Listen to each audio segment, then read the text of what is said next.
Halo pemirsa, kembali lagi bersama saya Katarina Amelia di Wanyu Sore.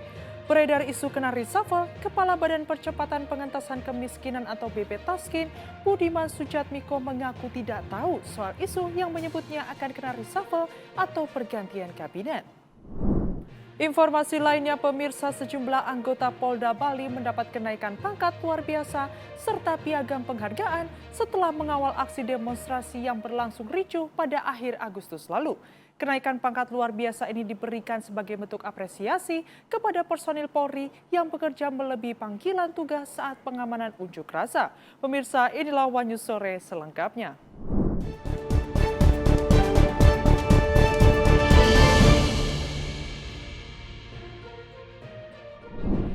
Sebanyak 4 korban jatuhnya helikopter PKIWS di Pegunungan Jila, Kabupaten Mimika, Papua Tengah ditemukan meninggal dunia pada Kamis 11 September.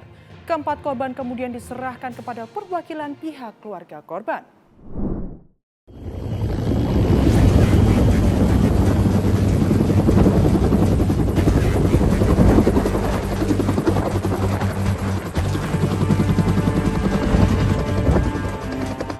Sebanyak 4 korban jatuhnya helikopter PKIWS di Pegunungan Jila, Kabupaten Mimika, Papua Tengah, ditemukan dalam kondisi meninggal pada Kamis 11 September.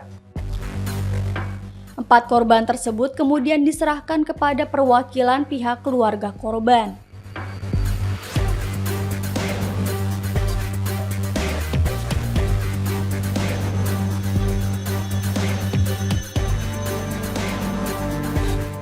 Sebelumnya pada Kamis 11 September, tim SAR gabungan yang terdiri dari personel rescue SAR Timika, TNI Angkatan Udara, TNI Angkatan Darat, Polri dan PT Intan Angkasa menggunakan helikopter PKIWD dan IWU menuju Jila untuk melakukan evakuasi di lokasi jatuhnya helikopter PKIWS. Dan tim SAR gabungan juga dalam proses evakuasi mendapatkan bantuan pengamanan udara dari helikopter Karakal milik TNI Angkatan Udara.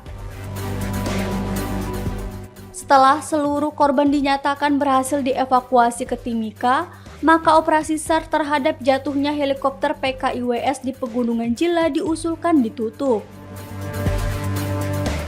Potensi SAR yang terlibat dikembalikan ke kesatuan masing-masing dengan ucapan terima kasih.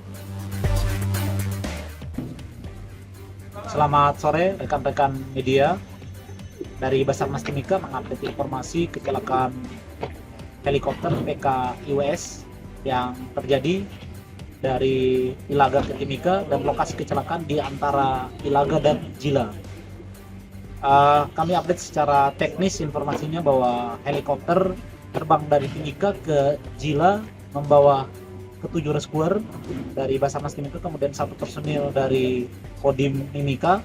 Setelah sampai di Jila, kemudian dari Jila kemudian dievakuasi seluruh personil dan peralatan ke lokasi untuk melaksanakan proses evakuasi terhadap keempat korban helikopter PKIWS. Secara teknis helikopter kemudian terbang dari Jila ke lokasi dan helikopter hover kurang lebih 3 meter dari permukaan tanah. Setelah itu kemudian rescuer turun dari helikopter. Setelah turun dari helikopter, mereka kemudian menjangkau lokasi kecelakaan helikopter tersebut, lokasi crash site helikopter tersebut kurang lebih 100 meter. Setelah sampai di lokasi, kemudian korban yang pertama kali ditemukan adalah pilot dan pilot. Kedua korban tersebut berjarak kurang lebih 5 meter dari helikopter. Yang ditemukan pertama kedua korban tersebut dievakuasi, kemudian setelah itu kedua korban lagi ditemukan kurang lebih 20 meter. Keempat korban tersebut berpencar di sekitar bodi helikopter yang sudah dalam keadaan terbakar. Kemudian keempat korban tersebut dievakuasi menggunakan karbonet dan sling. Kemudian keempat korban dievakuasi terlebih dahulu ke Jila. Kemudian setelah itu helikopter kembali, helikopter kemudian hover lagi kurang lebih 3 meter dari permukaan tanah. Setelah itu ke-7 rescuer dan 1 orang personil dari Kodim kemudian naik ke helikopter, kemudian mereka kembali ke Jila dan selanjutnya dari Jila kemudian dievakuasi ke Timika. Sehingga tadi kurang lebih pukul 14.00 waktu Indonesia Timur operasi SAR dinyatakan selesai karena seluruh korban sudah dievakuasi, seluruh tim kembali dengan selamat, dan korban sudah dievakuasi ke RSUD Mimika. Kemudian dari RSUD Mimika akan diserah terimakan ke pihak keluarga dan RSUD untuk diotopsi. Selanjutnya pada hari ini operasi SAR sudah resmi kami nyatakan selesai dan ditutup. Terima kasih dan selamat sore.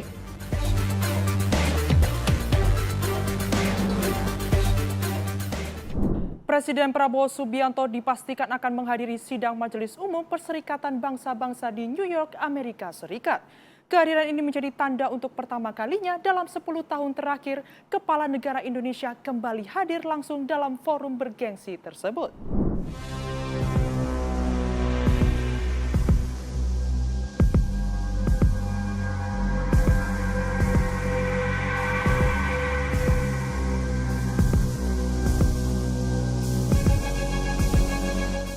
Presiden Prabowo Subianto dipastikan akan menghadiri sidang Majelis Umum Perserikatan Bangsa-Bangsa atau PBB di New York, Amerika Serikat. Kehadiran ini menjadi tanda untuk pertama kalinya dalam 10 tahun terakhir, Kepala Negara Indonesia kembali hadir langsung dalam forum bergengsi tersebut. Bahkan, Prabowo dijadwalkan menjadi pembicara ketiga dalam sesi umum sidang. Direktur Jenderal Kerjasama Multilateral Kementerian Luar Negeri RI, Tri Taryat menjelaskan, partisipasi Prabowo sangat penting bagi posisi Indonesia di kancah global. Tri mengatakan saat ini tercatat sebanyak 145 pemimpin dunia telah mengonfirmasi kehadiran mereka dalam sidang Majelis Umum PBB tahun ini. Sidang PBB tahun ini disebut memiliki makna strategis karena bertepatan dengan peringatan 80 tahun berdirinya organisasi internasional tersebut. Tri menjelaskan sepanjang pekan sidang terdapat tidak kurang dari 176 pertemuan resmi yang akan digelar. Kehadiran Presiden Prabowo di New York menjadi kesempatan untuk memperkuat posisi Indonesia dalam berbagai isu global. Di sisi lain, Utusan Tetap Indonesia untuk PBB di New York, Umar Hadi menjelaskan Prabowo hadir untuk merespons atas kondisi dunia saat ini. Umar menyebut kehadiran Presiden secara langsung tentu melihat bagaimana keperluan dalam menyuarakan sikap dan pandangan, termasuk menawarkan solusi. Kali ini Prabowo hadir langsung karena kepentingan yang berbeda untuk menyikapi kondisi dunia. Umar mengatakan selama 10 tahun di pemerintahan Presiden 7 RI Joko Widodo atau Jokowi tidak hadir langsung. Ia menjelaskan meski Jokowi saat itu tak hadir langsung, ia diwakili oleh Menlu RI. Sebagai informasi, sidang umum PBB ke-80 telah dibuka pada 9 September 2025. 2 minggu setelahnya akan digelar debat umum tingkat tinggi pada 23 September 2025. Presiden Prabowo pun dijadwalkan akan berpidato di sidang tersebut pada Selasa 23 September 2025 mendatang.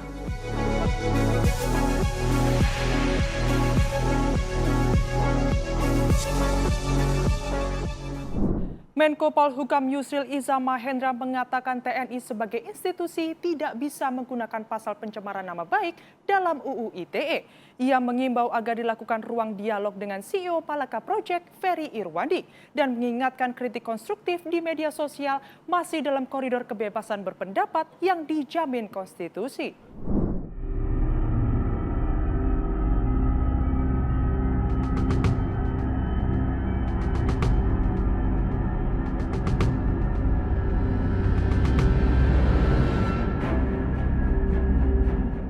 Menteri Koordinator Bidang Hukum, HAM, Imigrasi, dan Pemasyarakatan Yusril Iza Mahendra mengimbau agar TNI membuka ruang dialog dengan CEO Malaka Project, Ferry Irwandi, sebelum menempuh jalur hukum.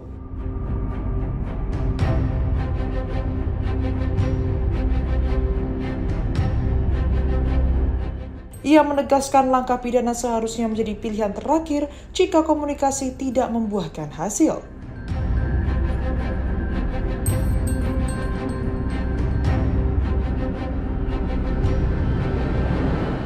Pada Kamis 11 September, Yusril berharap TNI terlebih dahulu mempelajari tulisan maupun unggahan Ferry di media sosial.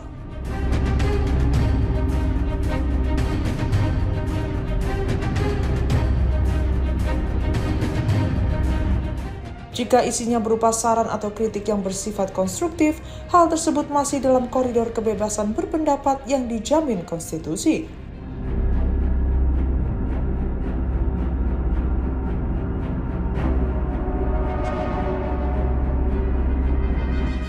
Yusril juga menilai tepat sikap kepolisian yang menegaskan TNI sebagai institusi tidak bisa menggunakan pasal pencemaran nama baik dalam UU ITE.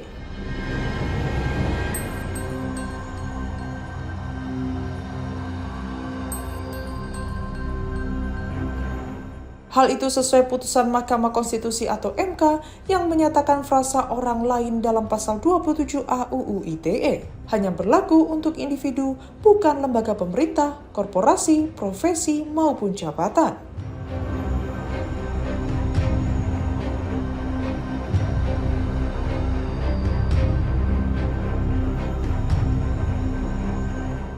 Sebelumnya, 4 Jenderal TNI berkonsultasi hukum ke Direktorat Reserse Cyber Polda Metro Jaya pada Senin 8 September.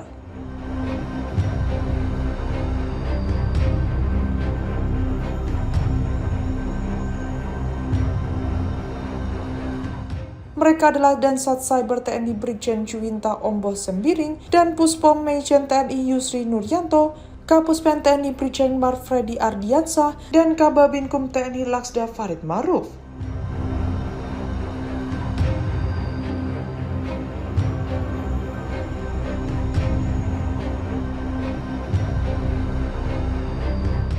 Kapuspen TNI Brigjen Marfredi Ardiansah menjelaskan kedatangan mereka masih dalam tahap konsultasi hukum terkait pernyataan Ferry.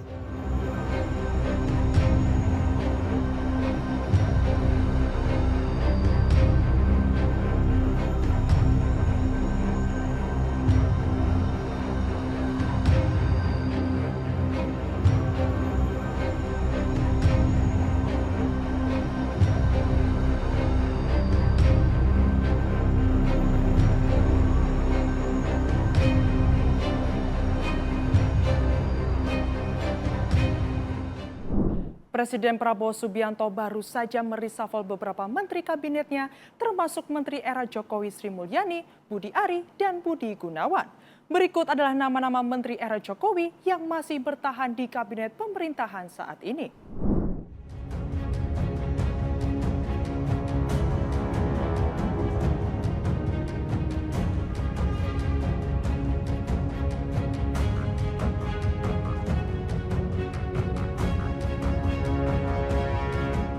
Presiden Prabowo Subianto resmi melantik 4 menteri dan 1 wakil menteri baru dalam Kabinet Merah Putih di Istana Negara pada Senin 8 September 2025. 5 menteri yang diganti dalam perombakan kabinet kali ini yakni Menteri Koordinator Politik, Hukum dan Keamanan Budi Gunawan, Menteri Keuangan Sri Mulyani, Menteri Koperasi Budi Aris Setiadi, Menpora Dito Aryo Tejo, serta Menteri Perlindungan Pekerja Migran Indonesia Abdul Qadir Karding.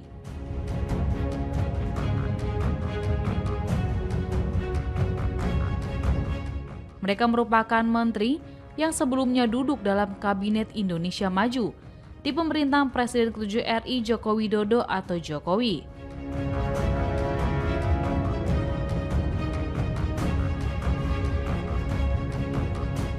Pelantikan kali ini menjadi reshuffle kedua dalam Kabinet Merah Putih sejak Prabowo Subianto dilantik sebagai Presiden RI.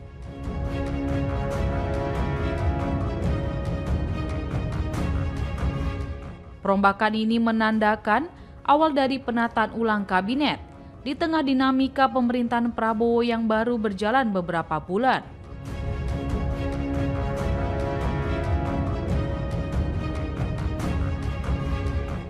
Berikut menteri dan wamen yang dilantik oleh Prabowo, yaitu Menteri Keuangan Purbaya Yudi Sadewa, Menteri Perlindungan Pekerja Migran Indonesia Muhtarudin, Menteri Koperasi Ferry Juliantono, Menteri Haji dan Umroh Muhammad Irfan Yusuf, beserta wamen Dhanil Anzar Simanjuntak.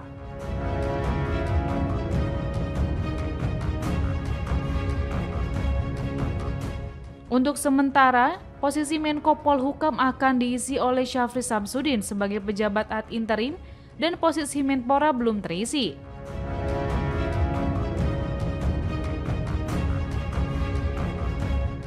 Menteri Sekretaris Negara Prasetyo Hadi menyampaikan pelantikan Menpora yang baru akan dilakukan dalam waktu dekat, bersamaan dengan reshuffle berikutnya.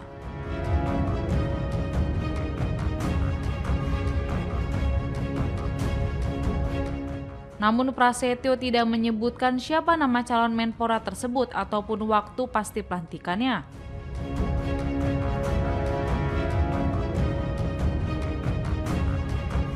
Pernyataan Prasetyo membuka kemungkinan adanya reshuffle susulan dalam waktu dekat.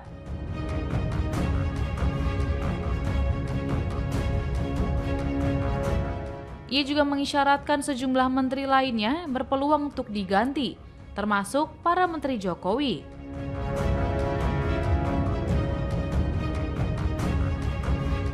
Sejumlah menteri yang sebelumnya duduk di Kabinet Indonesia Maju era Jokowi masih bertahan di Kabinet Merah Putih. Antara lain adalah Menko PMK yang dijabat oleh Pratikno.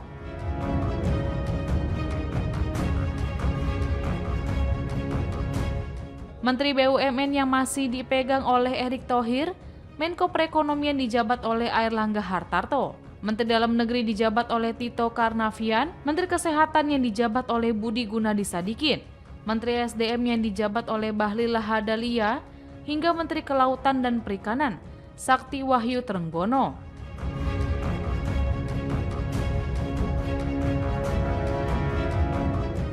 Lantas, akankah dari sejumlah menteri era Jokowi ini akan terus bertahan di Kabinet Merah Putih?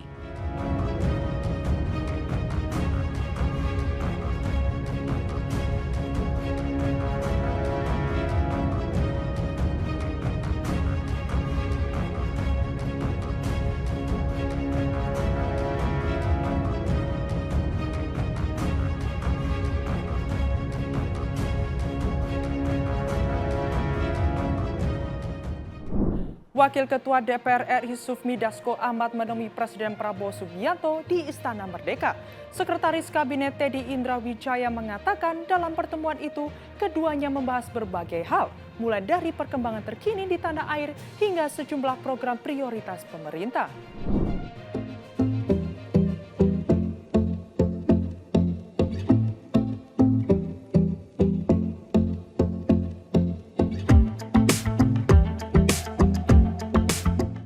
Wakil Ketua DPR RI Sufmi Dasko Ahmad menemui Presiden Prabowo Subianto di Istana Merdeka Jakarta pada Rabu 10 September.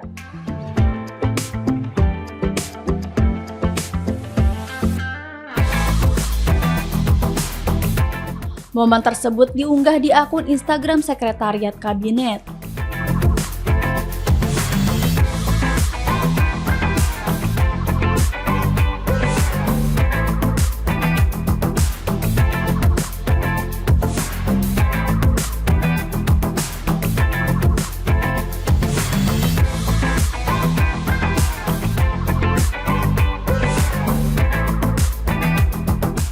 Dalam foto yang diunggah, tampak Presiden Prabowo dan Dasko duduk berhadapan dengan meja besar di tengahnya.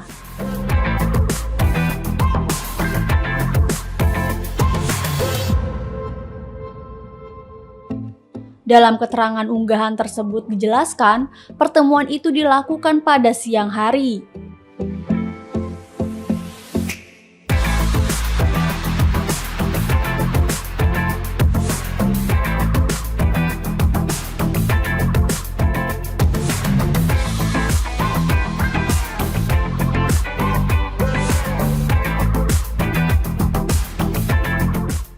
Sekretaris Kabinet Teddy Indra Wijaya mengungkapkan, dalam pertemuan itu Presiden Prabowo dan Dasko membahas perkembangan terkini di tanah air.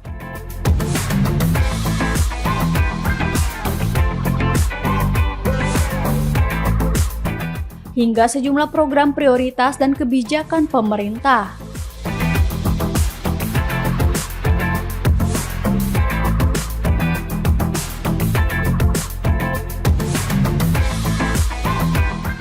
Selain itu, keduanya juga membahas sejumlah keputusan di DPR terbaru.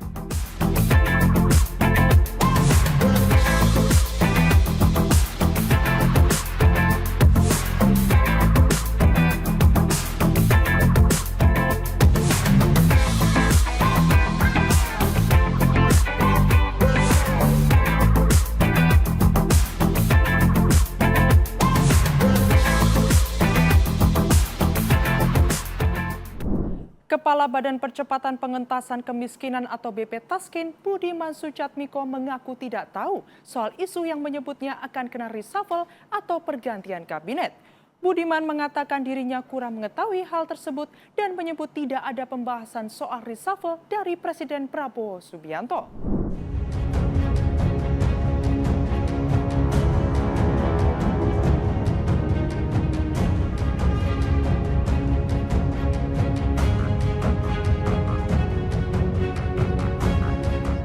Kepala Badan Percepatan Pengentasan Kemiskinan atau BP Taskin, Budiman Sujatmiko, buka suara soal isu yang menyebutnya akan kena reshuffle.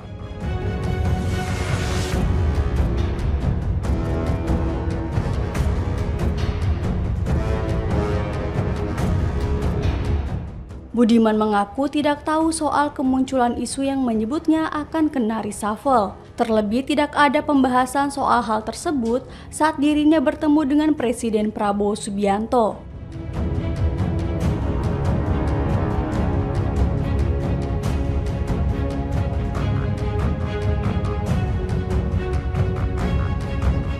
Budiman juga membantah dirinya mendapat penugasan baru dari Presiden Prabowo.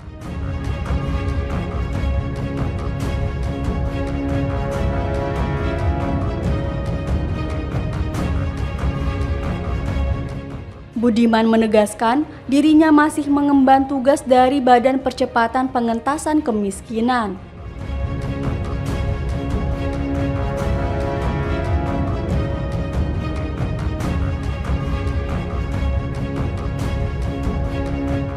Meski membantah soal isu reshuffle, Budiman mengungkapkan pernah membicarakan evaluasi soal lembaga yang dipimpinnya.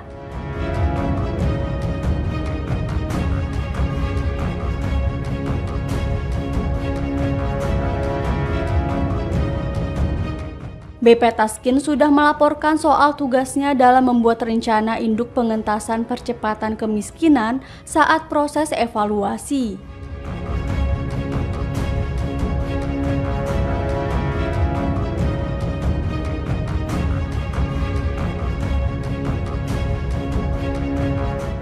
Diketahui baru-baru ini beredar isu di sejumlah grup WhatsApp wartawan yang menyebut ada beberapa nama akan di-reshuffle, termasuk Budiman Sujatmiko.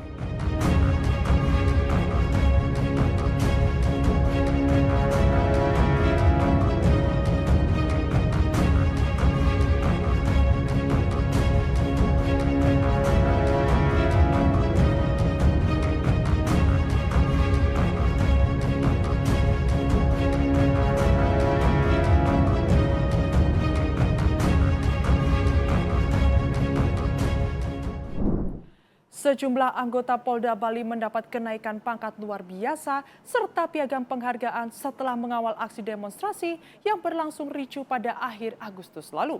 Upacara penghargaan tersebut dipimpin langsung oleh Kapolda Bali, Irjen Daniel Aditya Jaya di lobi Mapolda Bali.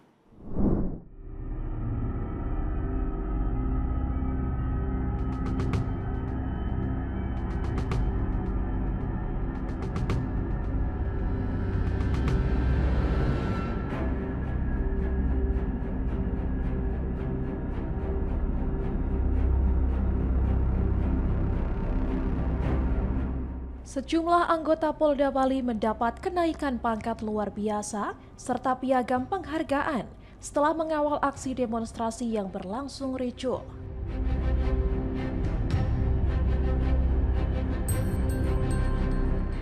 Upacara penghargaan tersebut dipimpin langsung oleh Kapolda Bali Irjen Daniel Aditya Jaya di lobi Mapolda Bali pada Kamis siang.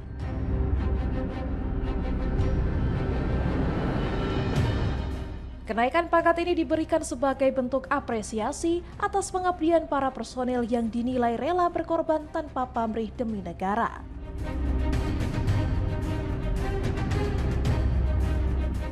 Kapolda berharap penghargaan tersebut bisa menjadi pemacu semangat seluruh anggota Polri untuk semakin meningkatkan dedikasi dalam tugasnya.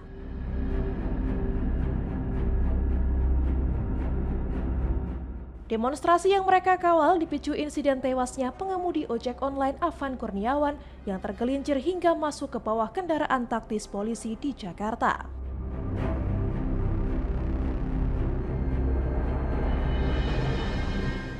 Masa aksi yang terdiri dari driver ojol, mahasiswa hingga warga bergerak dari Gor Ngurah Rai menuju Mapolda Bali untuk menyuarakan tuntutan mereka.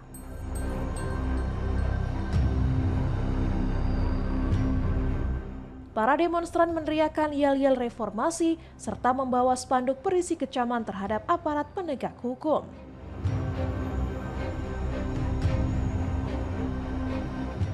Suasana sempat memanas ketika massa mendobrak pintu barat Mapolda Bali dan terlibat dorong-dorongan dengan aparat keamanan.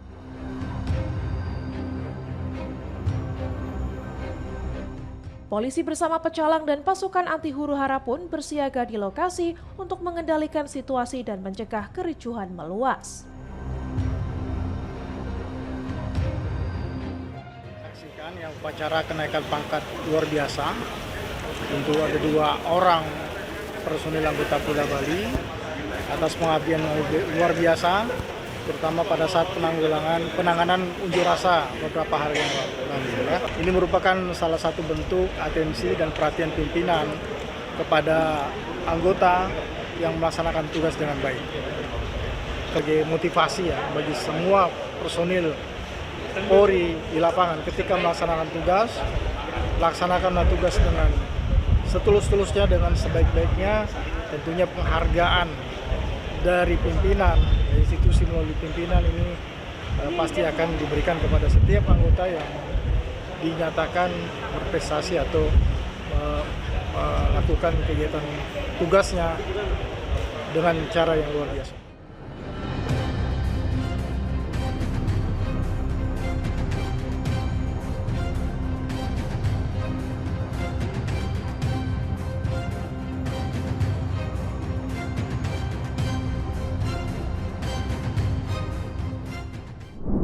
Demikian informasi yang dapat kami sampaikan pemirsa. Terima kasih telah bergabung bersama kami. Saya Katarina Amelia dan seluruh tim yang bertugas mengucapkan sampai jumpa di Wanyus Sore berikutnya. Setiap hari pukul 7 malam hanya di kanal YouTube TV Wanyus.com.